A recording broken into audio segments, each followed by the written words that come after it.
It was little more than a year ago that a puppy was brought to the shelter for homeless animals on New York's Upper East Side. At the same time, there was a young man named Tony Schwartz, who lived alone in an apartment on the west side of town. And Tony decided that what he wanted most in life at this moment was a dog.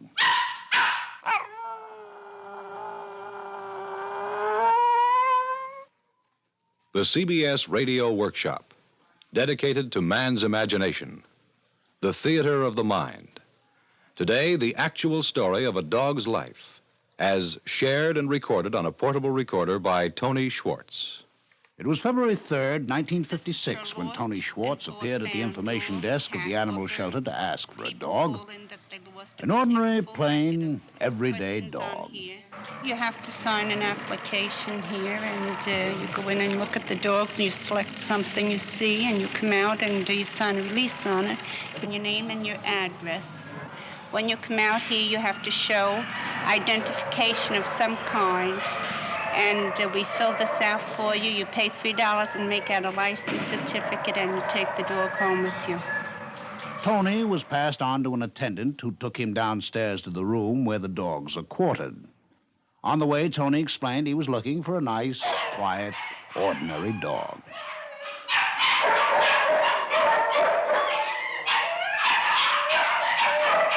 In thinking about a dog, Tony hadn't thought about a particular dog, just a quiet companion to curl up at his feet as he sat in his armchair.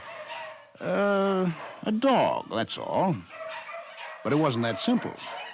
Here there were lots of dogs. Which dog would it be? Finally, he saw one that he thought might do.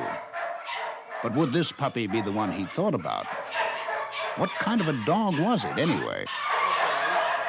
Now, this is a wire-hair terrier cross. He's about 2 months. He was brought in here by a lady that couldn't keep him in the house. There were some restrictions there.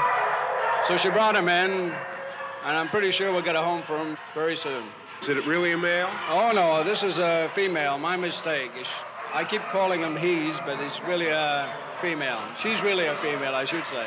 Tony decided to take him, or rather her. A couple of hours had gone by, and he was late for work. But the dog needed a physical examination before they could go home. Well, the most important thing to do is to have a shot of antiserum immediately, providing we find your dog in perfect health. So we'll examine him, look him over in every detail, take his temperature, examine the membranes of the mouth, and auscult his heart, see if he has any congenital heart disease, see if his lungs are congested at all, or if there's any signs of pulmonary disorder. We'll look her over and see that she's completely healthy in every respect as far as we are concerned. The serum contains antibodies. It's very similar to polio shots in children that have been exposed to the disease. It also protects the dog during that first period that you have it at home, 10 days to 2 weeks. At this stage, I would feed approximately 4 times a day. The requirements are very high for protein and vitamins, so we advise meat, milk, and eggs primarily. This can be varied at times with whole fish, fillet of whiting, haddock, things of that sort. Was he adopting a dog or a baby? Physical examinations, protective shots, special diets? Well, finally that was over. He could take his dog home after he got the license. All dogs owned or harbored in the city of New York must be licensed regardless of the age. You must purchase a license as long as you harbor a dog. The license costs $3 per year. The dog year is from May the 1st until April the 30th of the following year. I'd like to know sex, breed, age, and color, and any markings, and the name and address of the owner. Tony filled out and filed the proper form and gave the man $3. In return, he received a metal tag with a number stamped on it, M7953. Now, what came next? Nothing. It was hard for Tony to believe that he was now free to take his puppy home. As soon as they left the shelter, Tony felt the small animal in his arms begin to shiver. The weather was warm, or maybe the street frightened him. Tony decided the best thing to do was to get her home fast. I want 425 West 57. Sorry, sir. We don't take dogs in this cab. Okay, thank you.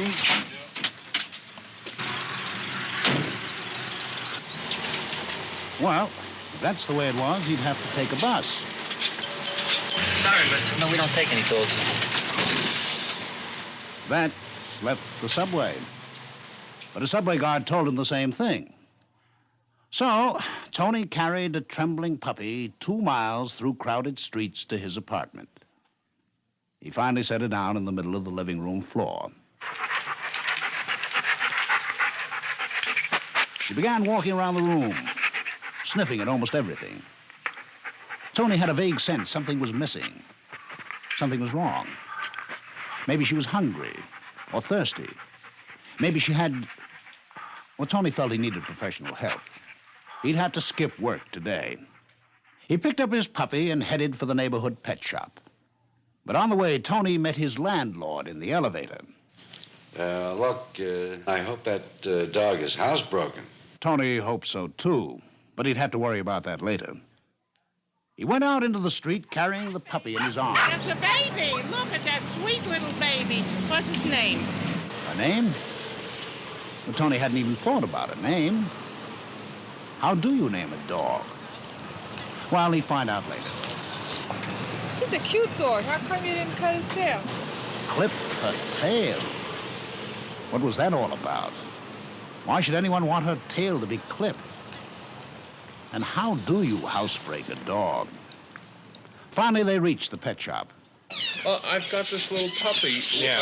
What do I need for it? Do I need a bed or anything? Well, first of all, is the puppy clean? He hasn't got any fleas on him or anything like that, has he? No. If he wasn't clean, why, you can give him a dry bath. You understand?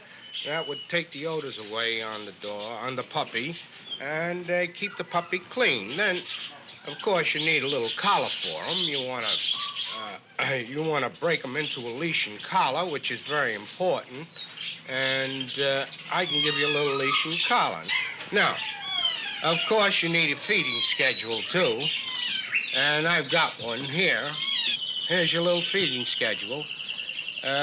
You can read it over. If you want to ask me any questions, I'll be glad to answer them. Do I need a bed? Well, you need a bed, yes. I would suggest a little basket with a little pillow in it. And you need a couple of dishes, one for water, one for food. Toys are very good. As far as toys are concerned, you can give them a little... Tony left mouse with a bundle of or supplies, a something sense of relief, that the pup will and get an a empty good wallet. kick out of when he... Arriving home again, he prepared lunch for the puppy. Well, there was nothing wrong with her appetite. And as soon as she finished eating, Tony decided to walk her right away. But when he tried to put the new collar and leash on her... Apparently, walking beside her lord and master didn't mean a thing to the dog. Tony had to pull her out on the street. He didn't even have a name to call her by. Now, that was the next problem. What would it be? Tony decided to find out how other people named their dogs. I figured I'd use the name Louis. My dog's name is Capers. I named him after a horse, which we have. My dog's name is Boo Boo. Boo Boo the Woodlands, and her name came from our place in the country, plus the fact of Boo Boo is known as chocolate, and that's her color. And my other poodle, which is the same color, and she's called Jolly of Jura. Well, she's a little broad in the beam, so we named her Fanny. Sir Lancelot. That was his pedigree name. Of course, it's been shortened. He's Lance now, or Lancey, as the case may be. Lucky? How'd you name him? Some neighbors said, oh, what a lucky little dog to have in such a nice home. My wife says, that's enough. Lucky's his name. I said, have it luck. I wanted to give him a different name, but she gave him Lucky. Can't win from a woman. No, it's Lucky. I wanted to call him Buster or something like that, but it's a nice-looking animal. His name is Hollyhouse Philippe, the real French name, so we call him Flip Flop. What is his name again? Hollyhouse Philippe. We call him Flip Flop. Peppy. When we first bought him from Gimbel's, he looked like he was more dead than alive, and he laid there in a corner, so Just figured he has no life at all. We just call him Peppy, figuring that maybe someday he'll grow up to have a little life. Sinbad. He's a child of sin, and so we called him Sinbad. Button, because he's as cute as a button. Timothy O'Tara. Finian's Rainbow. George. Demitas. We called her Susie. We didn't have any children at the time. And when this particular dog... Tony finally bought a paper-covered book, Naming Your Baby. That evening, he went through the lists of girls' names in the book, trying out each one on his puppy out loud. He was close to the end of the alphabet when he found the name. Tina. Yes, Tina. Tony and Tina. That was it. Now, what about this housebreaking business? Again, Tony sought advice. If you want to housebreak the dog, I would suggest some scent that we have here for housebreaking a dog. What's that stuff called? Well, sometimes it's called fire plug. Very good, very good. Tony, if the dog makes wee-wee in the house, if you have to make him housebroken, you have to slap him with a newspaper. Then if he doesn't do it again, he's housebroken. I see. And if he does it again, what do? You slap him again and put him out. And then if he does it the next time, swap him out and do the same thing. But if he doesn't do it the next time, he's housebroken. It looked like time and patience were the answers. But while Tony was wondering where he'd get the time and patience, someone again brought up the matter of Tina's tail. Tony had never realized that the issue of full tail versus no tail could be such a controversial one. I definitely think you ought to cut the tail. Why? Because you're spoiling the breed of the dog. The dog demands the tail be cut. The dog demands? Well, I mean the breed of the animal. I see. So What do you mean by the breed? Well, this is a wire hair. All wire hairs have a short, clipped tail. And this is the only one floating around in New York City with a long tail. You're spoiling the breed. All wire hairs have their tails clipped. You're spoiling the breed of the dog by not clipping its tail. Its appearance, at any rate. It isn't standard for a wire hair to have a tail waving in the breeze. It isn't right for a wire hair to have a tail waving in the breeze. I don't think it's very good to have their tails clipped, cause I think that they have enough of a tail, but if it gets too long, like when it's sad, I think, doesn't it go under their feet? Well, if it goes under their feet, it may drag along the ground, it may get dirty. And I know you can't clip it off and wash it, then hang it back on again. I don't believe in clipping dogs' tails. Why not? Because they're born with those and they have a right to them, and why shouldn't they have them? Wagging the tail is smiling, and why take their smiles away from them? The wag of a dog's tail is a smile. Tony's final decision was to leave Tina with a smiling tail. Tina gradually felt at home in Tony's apartment, but Tony's early plans for home life with the dog didn't seem to work out as he had expected. He had tried to train Tina to curl up at his feet after dinner, but it was only after Tony was comfortably settled in bed for the night that Tina wanted to curl up on his feet. And so, with Tina in bed with him, Tony reflected that at least he wouldn't have to train Tina to bring his slippers in the morning. She had chewed them up. It was not only at night that Tina was getting away. One day, she dragged him to a nearby hotel. Tony found out why. The place was full of dogs. These are obedience-trained dogs working toward degrees. And the first degree that you get in the novice classes is a CD degree, which means companion dog. The next degree is a CDX, which means companion dog excellent. And the next degree is utility dog, which, of course, that's like receiving a college diploma. I'm Mrs. Gordon Young, and I'm president of the Poodle Obedience Training Club.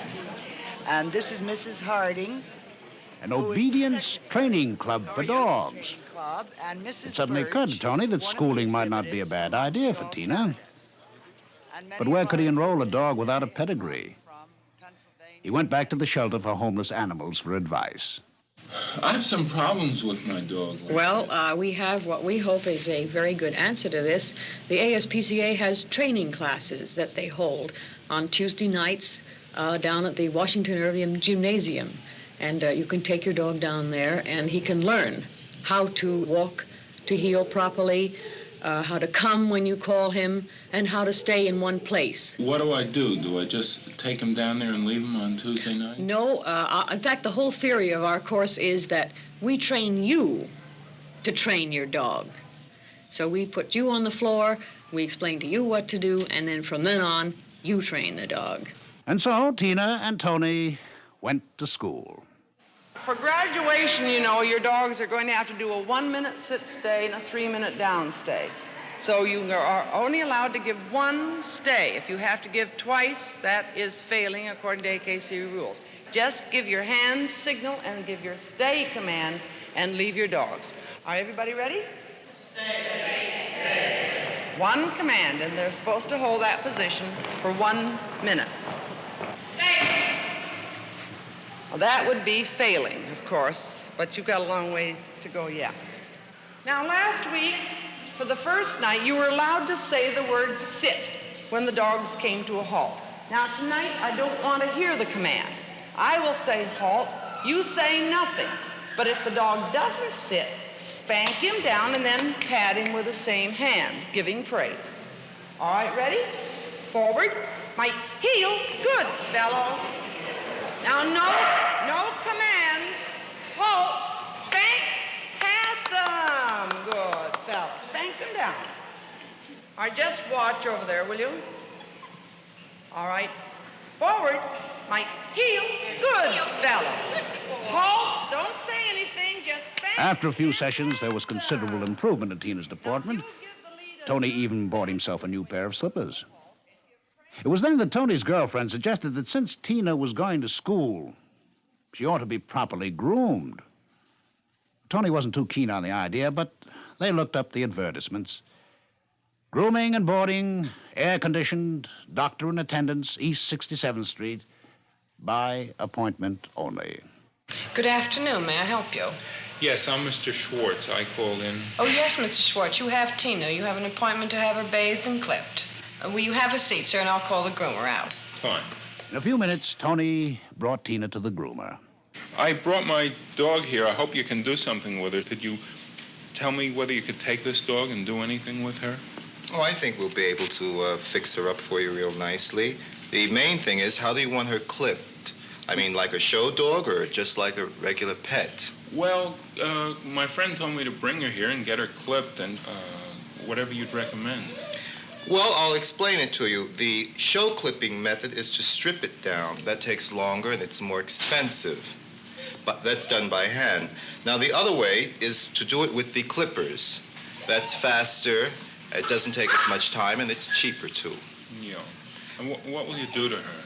Well, we will take her down on the body. We'll leave her nice and smooth on the body. The legs will be left full, just a little bit of trimming done on them.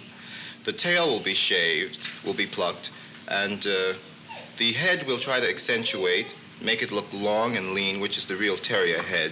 We'll leave a nice mustache and eyebrows on her, and the ears will be trimmed. And we'll do her toenails and her teeth, bathe her. Well, she'll be a dog that you'll be proud to take on the street. She'll look real sharp. When Tony called for his dog later in the day, he wouldn't have even believed it was her, except that she recognized him. He took her over to his girlfriend to see what she thought. She's different. She's a different dog. Everybody had to hear about it. She got on the phone. She's different. She's a different dog. But the longer you look at her, she is, to be objective, she's gorgeous. She's absolutely gorgeous. The brown in her is just beautiful. But her face, I'm so sad about it. Where did you see her? I didn't know what to do. I really wanted to cry. I think he cut too much off her head, though. Yeah. Silky. Like little silk things, and they stand up. And she's like a wrinkle in her forehead when she stands her ears up. But I can hardly wait for the hair to grow on her head. I think he took off too much, frankly. The newly groomed Tina continued at school and was graduated with high honors. And gradually she and Tony began to settle down to a kind of tranquility. But then one day, Tina refused to eat. She behaved strangely, walking around the apartment in circles, licking the floor. Tony rushed her to the veterinarian. From examining your dog, it appears that she has a false pregnancy, or technically a pseudocyesis. This occurs in people, and many folks feel that such a thing does not occur in dogs. However, it is very common, particularly so in city dogs. She hides in closets and under the bed and makes a nest. If there are dolls or toys about, she accepts these as her puppies and nurses them and hides them and fondles them and so forth. And it's really a strange syndrome. We have been able to treat this very successfully from two aspects. From the hormonal aspect, by giving female hormones. The psychic aspects have been brought under control very, very nicely with these newer tranquilizing drugs that they're using in people now, such as Miltown, Equinol, etc. With the miracle of Milltown, Tina was soon restored to normalcy. There was no litter of imaginary puppies to care for.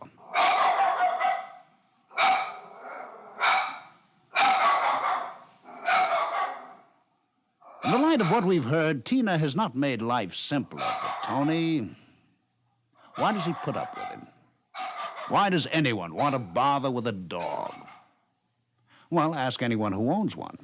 Even though they're in a lot of trouble in the beginning when they're young, as the years go on, they mean so much to you that you forget all of the trouble when they were puppies. They are so wonderful. They eventually become just like a member of the family. I love it. I mean, I didn't really mean to get one in New York, but well, one of those days I just decided to get one. I mean, no particular reason. It's a lot of work.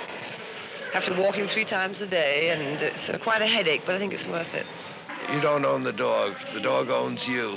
But a great many compensations. You have love and affection, something you never had before. They're simpler to relate to at times than people. When you just want love and warmth and affection, they're there to give it to you. I feel that the animal is part of me. I really do. Well, I don't consider doing anything for a little animal trouble. Look at that. Look at the way he's behaving now. Isn't that all worth the little trouble that you might go to? And the longer you have them, the more you wonder how on earth you did without them. Oh, they're worth every hour of trouble that they ever give you, and more. There's no question but that living with a dog presents problems and struggles. But so does living with humans. But what about the dog? He's been pushed and pulled, clipped, trained, patted and yelled at. Why doesn't he just bite his master and be done with it? Well, for that, you'll have to ask the dog. You have been listening to the CBS Radio Workshop and A Dog's Life, as shared and recorded on a portable recorder by Tony Schwartz, with narration written by Elliot Gruskin, narrated by Ralph Bell, and produced in New York by Paul Roberts.